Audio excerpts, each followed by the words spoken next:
Today we're going to be comparing my 2023 C8 Corvette to my 2003 C5 Corvette. Now hopefully after this video you will be able to decide whether or not the brand new C8 Corvette is worth all the extra money that it costs over the old C5 Corvette right here, which is 20 years older than this car and costs substantially less. And hey, maybe this one does exactly what you need it to and you don't need to pay a whole bunch of extra money to get this car, but I guess we're gonna find out. Now speaking of money, the C8 Corvette was bought brand new and it had an MSRP of $83,000. The C5 Corvette was bought used obviously this past year and I paid right at $14,000 for that car, which means there's quite a gap in the value of these two vehicles. I mean, we're talking like $70,000. And hopefully after I show you guys the ins and outs of these two vehicles, you'll be able to decide whether or not it's worth it to spend that extra money on the C8 or if the C5 is just good enough. So let's get right into it, starting with the interior. Now we are gonna have to start off with the interior of the C5 because if we start off with the interior of the C8, it's gonna make this one look so much worse, somehow even worse than it already is. If you're a person that likes really nice interiors, the C5 might just not be for you, because this right here is pretty much what you're going to be looking at the whole time when sitting in the C5 Corvette, and honestly it's not that attractive to look at. We have a lot of cheap plastic everywhere. This right here is actually your cup holder. Pretty brittle. We have a little storage compartment right here with a cigarette lighter, and then obviously your radio and your climate control. We do have dual climate, which is pretty nice, but you know, other than that, we have our analog gauges right there. We have more plastic all over the door panel. I mean, everything is just, that's plastic. These are kind of a weird rubber. Like, I don't know if you can tell, but it's like flimsy. So that almost feels like silicone all over the door panel for the switches. Same on the other side. But I mean, other than that, it's a very basic interior. We do have kind of an oh shit handle for the passenger to grab right there while you're doing pulls in this thing. But other than that, pretty basic. I do need to add that they have a really weird center console in this thing, because whenever you have the e-brake up, you have to lift it and then pull towards you to actually be able to raise it all the way open. It has like a little two-stage latch right there, which is kind of interesting. The first day that I was trying to open this, it was just banging against the e-brake, and I was just like, well, how do you open it? You have to pull towards you and then open it all the way. They also hide the little fuel cap release right there, which is also kind of weird to me. Now, the one thing that they did do absolutely correct on the C5 is they gave you plenty of storage space. Like, check this out, guys. I mean, you can almost fit a small mattress in the back of this car. There is absolutely so much room in the back of this thing, and it's actually pretty usable. You could honestly daily a C5 pretty well just because of how much storage space you have in this car. And before moving on to the interior of the C8, I would also like to note that the C5 has a heads-up display. Let me see if you can see it right there. Right there. Yes, a 2003 C5 Corvette does have heads-up display, which honestly is pretty cool. And not only does it have heads-up display, but this car also has selective ride control. So you have touring and sport, which sport just kind of stiffens up the shocks a little bit, makes it a little bit more of a responsive, rough ride. And of course, I also can't forget that the C5 also comes in manual, which the C8 obviously doesn't. Now, moving on to the C8 Corvette, we definitely have a car that is much nicer to look at right off the bat. The 3LT option in the C8 Corvette gives us extremely high quality leather all over the interior. So like on the seats, you get leather all over the dash, in the door panels, pretty much everywhere. There's very little plastic on the inside of this car. We get Alcantara all up in the ceiling. We even get blue stitching all over in the Alcantara on the roof. We also get blue stitching right there on the steering wheel. And stepping inside of here, we'll close this up, show you guys. It'll do a cool little animation for us, which I absolutely love. And then we can move on. We have a bunch of more high quality leather all over the inside of this car. And of course, everything is blue accented. You can also choose like white or red. They have a lot more customization with the C8. We have a nice little phone charger right here in between both of the seats, and our center console is not weird. It doesn't have that weird little double latch. It just opens up like a normal center console, which is nice.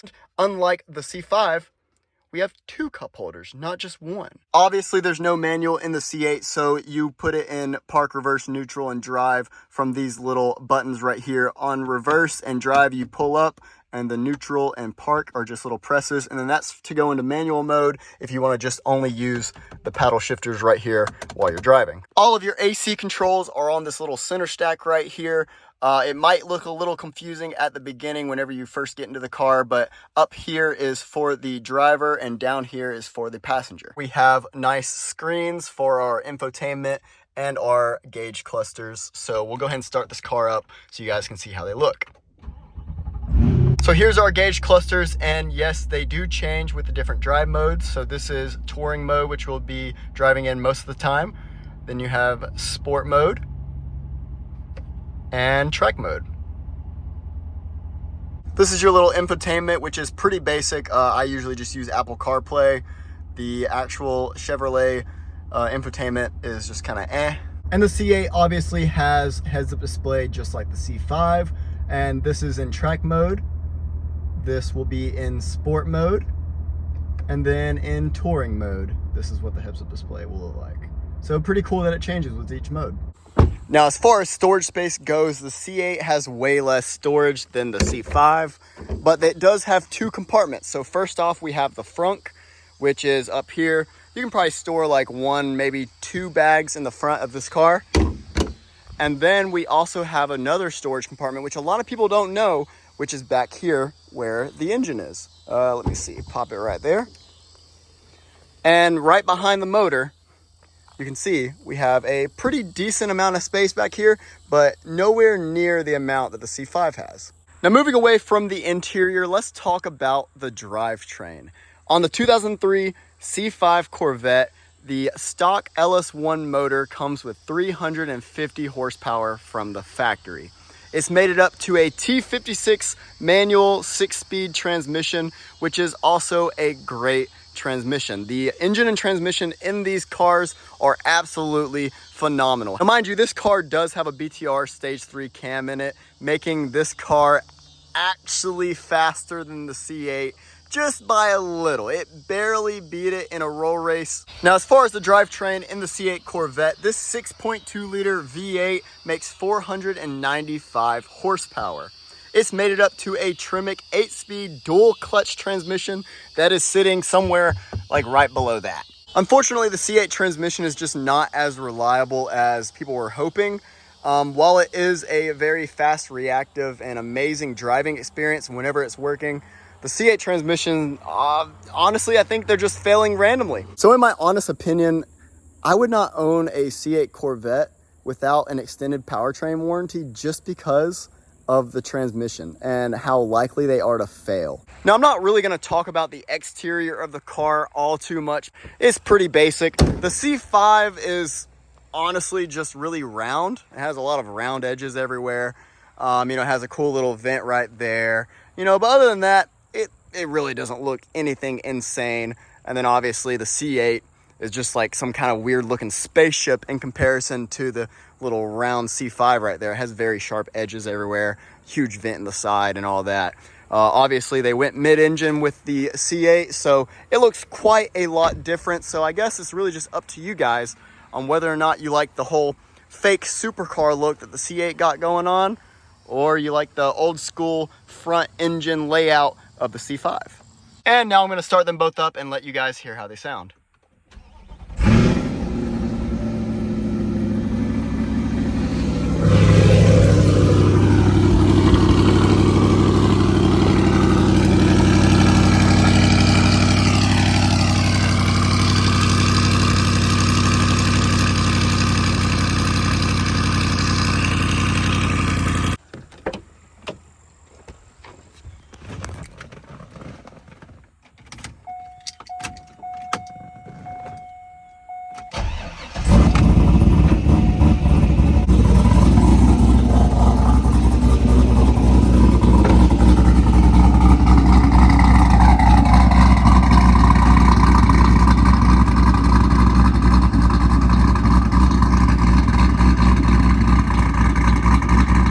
finally, we're gonna get into the driving portion of these two cars. Now, obviously, this car has a 6-speed manual transmission, which is very fun to drive.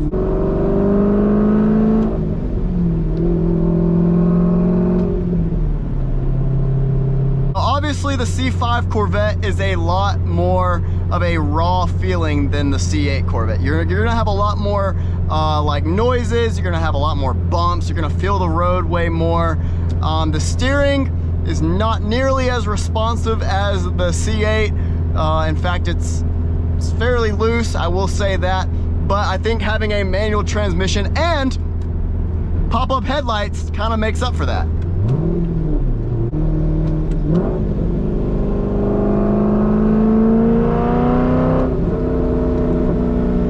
And it does sound good. It sounds really good. Now, like I said before, this car does have a BTR Stage 3 cam, which makes it pretty much as fast as the C8 Corvette, at least from a roll.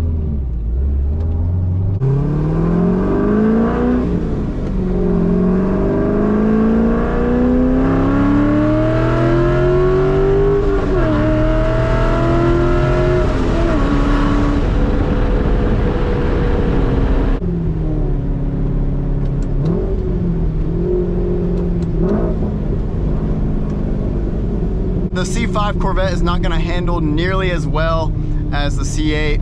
It's probably not going to perform nearly as well as the C8 because it's 20 years newer, but that's to be expected. One thing that this car does have over the C8 Corvette is the fact that this thing has so much aftermarket support. You can almost go broke. You almost certainly will go broke trying to buy everything that this car has to offer on the aftermarket. As far as upgrades for the suspension, they have countless engine mods, transmission mods. You can make these cars so fast and perform so well, and there's just really no limit to how much you can do with these things because they've been out for so long. Now, ending the video with driving the C8 Corvette. While there's no manual, I will say, this car is a lot of fun. It is a lot of fun. It's probably about as much fun as you can have with an automatic transmission and these little flappy things. Now I'm gonna go ahead and put it over into manual mode, so we have to use the actual paddle shifters to shift. And then we're also going to put it in Z mode right here, which is a, Z mode, there we go, which is a fairly aggressive mode for the C8. It's like right below track, so fairly aggressive. It also changes a whole bunch of suspension and steering, makes your steering stiffer, the suspension gets stiffer, and all your shifts are like pretty much lightning fast. So they sound pretty awesome. Like, just listen to this.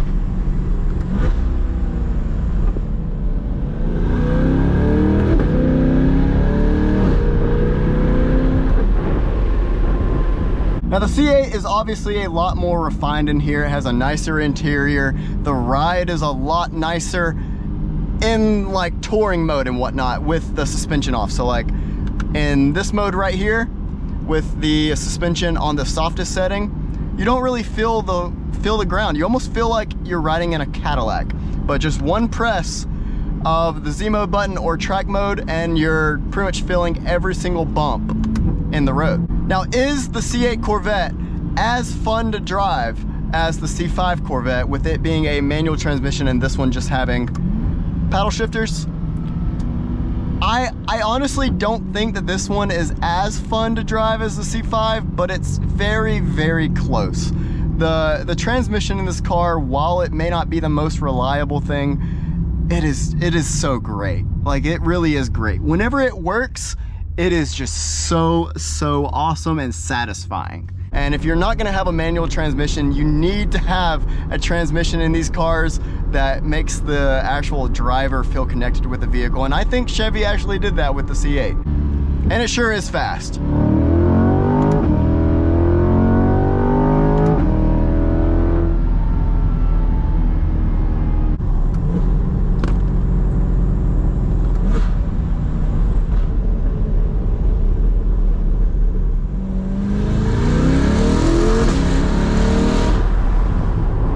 And there you have it, guys. A little comparison video between the C8 and the C5 Corvette. You guys let me know down in the comments which one you think is more worth the money and fits your needs. Are you gonna go for the cheaper $15,000 C5 Corvette that comes with a manual, a pretty decent motor, and the old school rounded styling? Or are you gonna choose the C8 Corvette, which has a very nice interior, supercar-like styling, but costs substantially more than the C5 Corvette, in some cases $70,000 to $80,000 more. If you enjoyed the video, please leave a like and subscribe, and I will see you guys in the next one.